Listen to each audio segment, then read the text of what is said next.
to just become a full-blown alcoholic over there. It's basically designed to detonate every relationship he has in Hollywood. I'm of course talking about The Passion of the Christ. Think about the fact that The Passion of the Christ was the movie that people wanted to cut ties with him for. Making a movie about Jesus. It's evidence that the people who run Hollywood are our enemies. And it's evidence of what they're doing with immigration, what they're doing with our society. To attack. See, it would be even worse if they were Muslim and they wanted to make a movie about Islam or something. Hollywood would go crazy. That's crazy, right? Can you believe that? And so I've told this before. My mom probably took me to 3 movies in my life. The only one that I really remember, Passion of the Christ. That was the one, and she said, we're going to watch this in movie theaters. Wow. So this guy is Catholic or Christian. I thought because his name was Asmongold, this is why I never really trusted him. Gold. I thought that he was part of the cabal. But if his mum actively... See, that's what the Passion of the Christ was. It was a revolution against Hollywood and the scumbags that run Hollywood. That's what it is. And technically, we won. I just don't understand why we don't have our own Hollywood now. And I remember whenever we went there, it was a bunch of other fucking moms, Catholic moms with their kids. And the theater was so packed, we had to sit up in the front and go like this. We had to go like this the whole time. I remember that so well. 2002, he was planning a film about Jesus getting Did you like Mel Gibson? Initially planning to shoot it entirely in Aramaic and Latin, dead languages that nobody can really understand. He didn't even want subtitles for it. So he starts taking meetings, Fox, Universal, Warner Bros, Disney, every major studio, 7 in total, and none are interested whatsoever. What is this? I wonder why. Part of it is about the commercial concern. Ditto. I wonder why. Also, did you guys notice how Netflix and all these other companies, they're consolidating right now? Paramount, Disney, Warner Brothers, they're all consolidating as we speak. And Donald Trump is pushing that forward. I think Jared Kushner is behind a deal to overtake Warner Brothers. But there's something else making studios nervous before he's even shot a single frame. The Anti-Defamation League, an American charity targeting anti-Semites, gets hold of an early script and immediately starts raising the alarm. The National See, this is it. You're not allowed to succeed. See, this is why you got to hate these people. You have to hate them. They're our enemies. You have to hate them. There's no way around it. Relies on the theme of anti-Semitism. Man. That's crazy. Director of the Anti-Defamation League said, quote, "By all appearances, Mr. Gibson has moved ahead with his plans to base his film based on the traditional Passion Play narrative that blames Jews for the killing of Jesus. For those who..."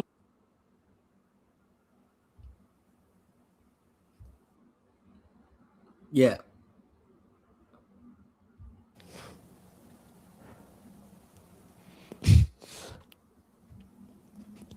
It's frustrating. It's aggravating. These pricks. We'll see this film, the poisonous accusation that the Jews were responsible for the killing of Jesus will be unambiguous and clear. Gibson's already got baggage here. His father was a Holocaust denier, and when pressured, he said that my dad taught me my faith and I believe what he taught me. The man never lied to me in his life. So the criticism starts building. New York Times critic Frank Rich questions whether the film could fuel anti-Semitism. Gibson's response: "Oh yeah, people went so hard as fuck against this. Like, I remember this movie was so controversial. It was..." And the real frustrating part is that we have the numbers, and you goyim follow the lead of them. You follow the lead of your enemy to hate your own people. You're the problem. You're damaging yourself. Wake up. More controversial than Cuties. And I want y'all to think about that. So Cuties was a Netflix like movie that basically had like a bunch of young girls sexualizing themselves, and it was weird, right? But it was more controversial than that. What are the odds of that? Well, actually, they're pretty high. It's like 100%. But yeah, that's what happened. He tells the New Yorker, "I want to kill him. I want his intestines on a stick. I want to kill his dog." Fuck. Then Gibson explained his feelings about Rich. Is that right? See, this is why you need more Australians in Hollywood. Yeah, I believe Mel Gibson would have killed him, and he probably would have deserved to get it. So this man is kind of losing control, and every studio is watching it build into a PR nightmare. The funding dries up rapidly after that, and he practically becomes a laughingstock. He's putting his entire reputation in Hollywood on this movie. South Park then catches the zeitgeist with The Passion of the Jew. Stan and Kenny see the film, hate it, call it a snuff film, and track down Gibson for a refund. Their version of Gibson is completely unhinged, a masochistic lunatic running around shooting guns and literally defecating on people. Gibson's response at the time was defiance. He self-finances the entire production. Paid for the entire fucking thing, $30 million of his own money. And this was in like the early 2000s. So like the equivalent of this is like $100 million. Like he went so hard on this. It was. This is also evidence to them that all you need is one strong man to take on the entire cabal. One strong man. One Ned Kelly. Crazy. Mortgaging property, coming up with $45 million. Oh, 45. Oh my God. Out of his own pockets. If this bombs, he mortgaged his properties. So if it bombed, he would have been bankrupt. Then personally destroyed. So the film opens on Ash Wednesday, 2004. Man, I remember that's crazy. I think back worldwide. There's a lot of Christians out there. That's crazy. The highest. Today's Ash Wednesday today. Wait, is it really? I didn't even know that. As I said, I put it down. If the Pope funds a crusade for us to go and protect the Christians in Africa, I go back to Mass. That's my line in the sand. That's where I'm at. What is he talking about? $175 million. And that's what really made the hoes mad. That's what really made them mad. It's the fact that they all went against him. This guy went all in, literal leap of faith. $45 million of his own money in 2003, 2004. I forgot what it said. I think it said 2004. He did all of this, and then he made $400 fucking million. And he did it a few years after 9/11. It's highly likely he knew what happened on 9/11 too. That's what really made them mad. That's what pissed them off.